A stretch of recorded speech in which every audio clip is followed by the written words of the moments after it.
Teacher Wells, and today we are joined by Teacher Raphy and Teacher Kari for this explainer on what makes teaching magnetic fields a challenging task and how we can improve it.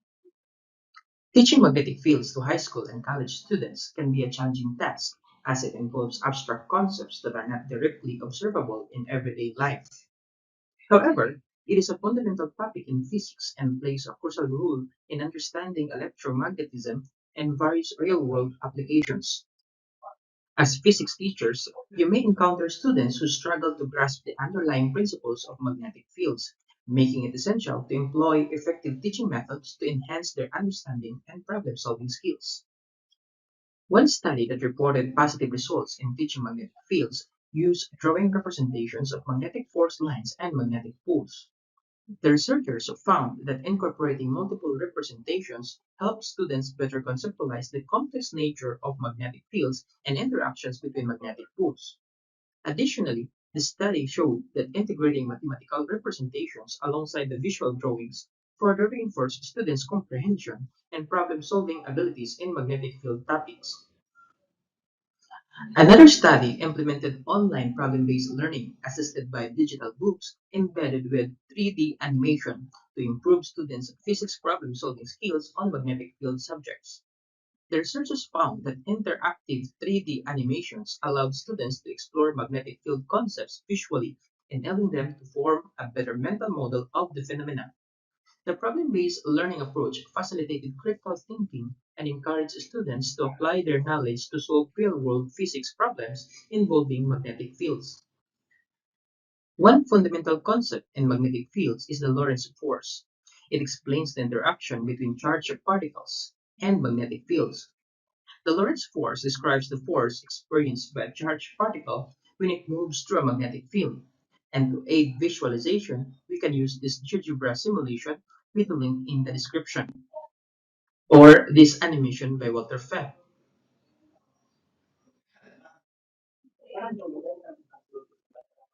or these collections of YouTube videos by the T3 framework.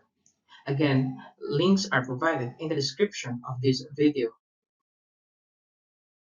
Another concept is the Veosavar law.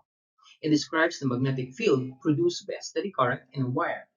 And we can use this VSWR calculator with embedded animation, or this animation again from GeoGebra.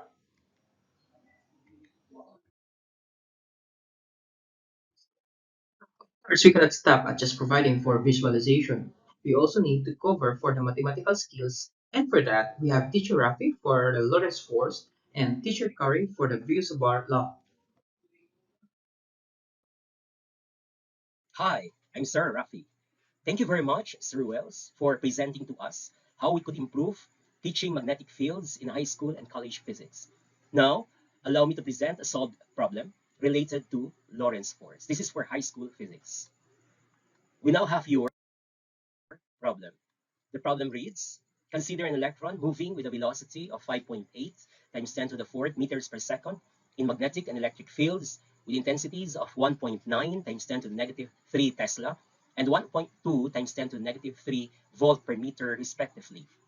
The path of the electron is making an angle of 30 degrees with the direction of the magnetic field. Determine the magnitude of the Lorentz force exerted on the electron due to the interaction with the electromagnetic fields. We can present our given here. We now have your velocity v, which is equal to 5.8 times 10 to the fourth meters per second. We also have your magnetic field b, the magnitude of such 1.9 times 10 to the negative 3 Tesla. We also have your electric field E, magnitude of such 1.2 times 10 to the negative 3 volt per meter. And then we also have your theta, or the angle, which is equal to 30 degrees. And then our Q, which is the charge of the electron, 1.6 times 10 to the negative 19 coulomb. We can have our sketch.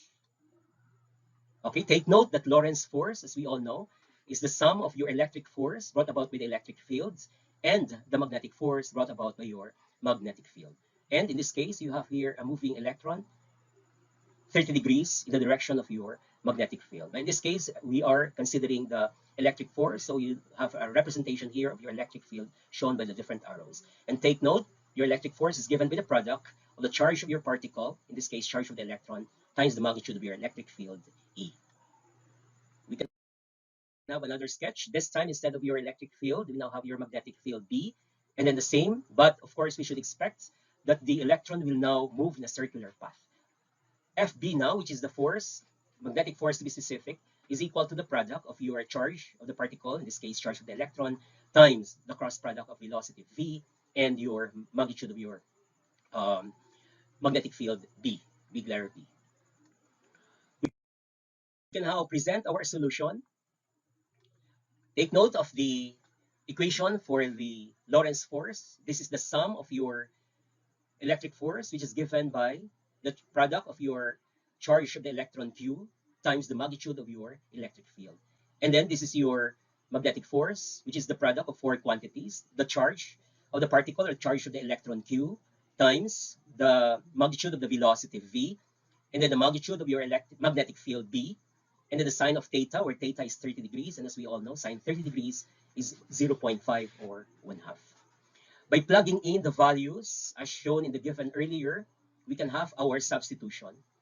And this is presented here. And we will end up with a final answer, which is 8.8 times 10 to the negative 18 coulomb, which is now the Lorentz force exerted on the electron due to the interaction with the electromagnetic fields. Thank you. The next would be the presentation of a solved problem by Maam Karizza. Hey there, fellow science enthusiasts. This is Teacher Kai. We were introduced with a rough idea of the formula of Biot-Savart law by Teacher Wells. Now, let's solve a problem. To make things simpler and clearer, let's work through a simple problem. Imagine we have a short wire of length 1 centimeter carries a current of 2 amperes in vertical direction, as you can see in the figure. The rest of the wire is shielded so it does not add to the magnetic field produced by the wire. Let's calculate the magnetic field at point P, which is 1 meter from the wire in the x direction. Let's recall the quantities given. We have the length of wire, which is 1 centimeter, as you can see here, current of 2 amperes, and distance from wire to P in the x direction, which is 1 meter. What we are looking for is the magnetic field at point P. We can determine the magnetic field at point P using the Biot-Savart law with the following formula. Since the current segment is much smaller than distance x, we can drop the integral from the expression. The integration is converted back into a summation, but only for a small dl, which we now write as delta L.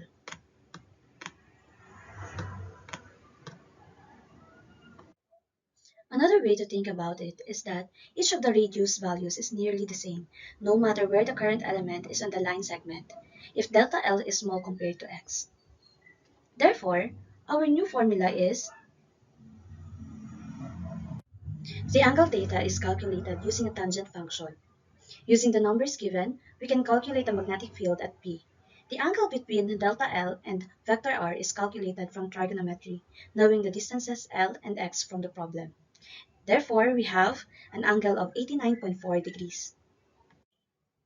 Now, plug in the given values to the formula, and we have the following result.